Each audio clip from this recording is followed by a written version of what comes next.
ایسا لگتا ہے جیسے موسم اسلام نزدیک ہو، ایسا لگتا ہے جیسے دلوں کو نجات کی امید کا اندازہ ہو گیا ہو، ایسا لگتا ہے جیسے تلاوت قرآن کا شوق مثل بارش کے نازل ہو رہا ہو۔ انسان اس ماہ مبارک کا استقبال کیسے کرے؟ کیا ذمہ داریاں ہیں میری اور آپ کی؟ اور انشاءاللہ سرکار ختم یہ مرتبہ احمد مجتبی محمد مصطفیٰ صلی اللہ علیہ وآلہ وسلم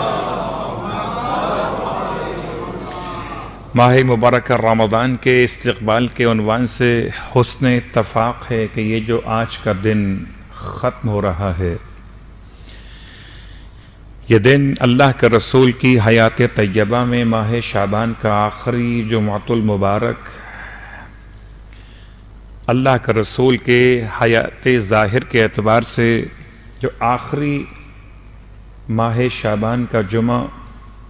جس میں اللہ کے رسول نے استقبال ماہ مبارک رمضان کے عنوان سے خطبہ ارشاد فرمایا۔ ہر سال سنا کرتے ہیں، سماعت کیا کرتے ہیں، بالکل ایسی تازگی ہے جیسے انسان روز پانی پیتا ہے مگر پانی میں کہیں بھی اسے قدامت دکھائی نہیں دیتی، روز اسے تازگی محسوس ہوتی ہے، جتنی بار پیتا ہے شکر خدا بھی ادا کرتا ہے، امام حسین علیہ السلام کی پیاس کو یاد بھی کر لیتا ہے، اور امام علیہ السلام کے قاتلوں پر لعنت بھی کیا کرتا ہے کہ ذمہ داری یہ صاحبان ایمان بھی ہے۔